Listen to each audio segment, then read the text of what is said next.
covering the Security Operations Center today. So I'm Pankaj Sadeva, as Madam has introduced me. I'm working in NCCC project. So NCCC project of Certain is basically a SOC setup done by the Certain. So it is a SOC of SOC actually. So I'll be covering what is basically a SOC today. So agenda for today's discussion is we'll be discussing the purpose of SOC, how many types of SOC are there, the building blocks of a SOC, including the people, process, and technology, and we'll discuss the national state SOC setup in India. So, Security Operations Center is a centralized unit that deals with all the security related incident at an organization level. So basically, all the security devices in an organization, so they generate logs, so they generate events. So a central place to coordinate and analyze, monitor all those security devices. It is done in a security operations center. So security operations center consolidates all the functions of an incident lifecycle. Suppose there is a breach in a organization, or there is some security incident that some data is exfiltrated, or some data is lost, or some breach has occurred. So all of these are incidents, security incidents. So the security incident life cycle, it is covered in the SOC. So it includes the incident monitoring, detection, responding, coordination, and management of the organization security products. So all the security products like the IDS, IPS, firewall, all of these are managed under a SOC. So other network devices, end user devices, so computer, other network defense tools. So all these operations are done in a SOC. So this is a basically SOC looks like. So it is usually a 24/7 kind of a setup. So analysts work around the clock.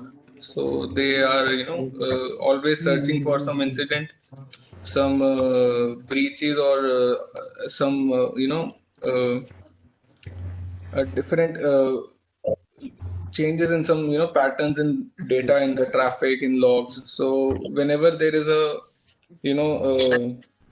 alerts like this, so this is taken by SOC.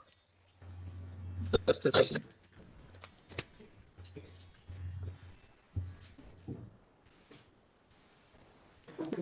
Yeah. So a SOC is also called as a security defense center, a threat defense center, security analytics center. So these are all the nomenclature that is used for a SOC. Okay. So discussing about the devices that are there in a SOC. So the mail servers, the next-gen firewalls, the databases, the IPS, proxy servers, VPN, all of the security devices. So they are basically, controlled in a SOC environment, so that efficient coordination between the security devices is handled in a better way. So a SOC monitors these devices, assesses and defends the organization from attacks. So basically, SOC monitors so that there is no breach, and it has the responsibility of defending the organization. So the heart of a SOC is a SIM tool. SIM is basically security information and events management tool. So we will discuss this later. So SOC generates some alerts, some reports, and some advisories. So let's come on to the purpose of a SOC. So this, as I told you, that we have to detect any breach or any security incident. So SOC is made for increasing the detection abilities. So according to Mandiant report, the median dwell time of 56 days.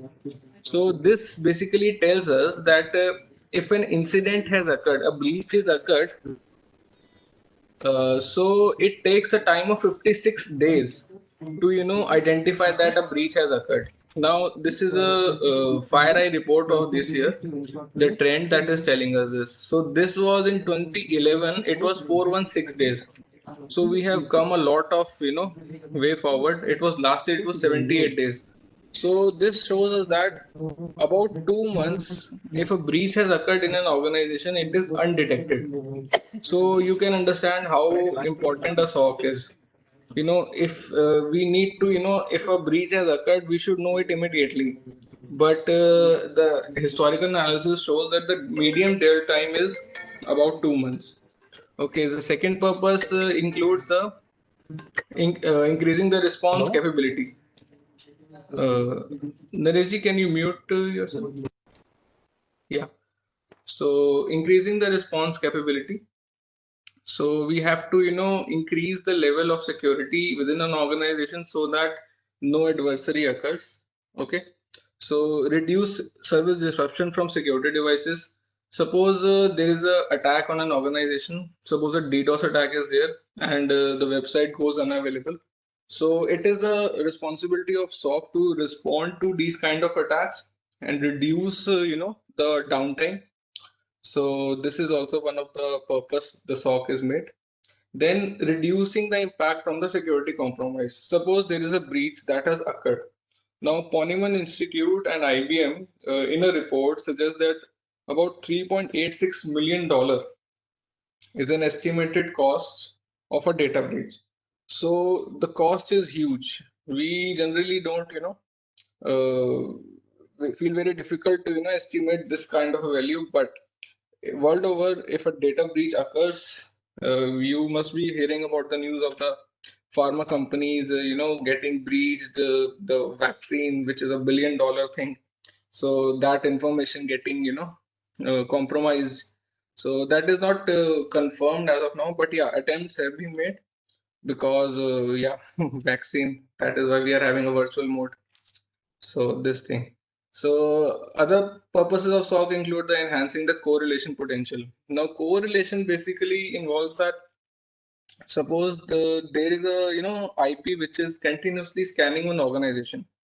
Okay, so we know that thing that this IP it is trying to penetrate into our system. But in some other devices, this IP is already talking to some of the servers.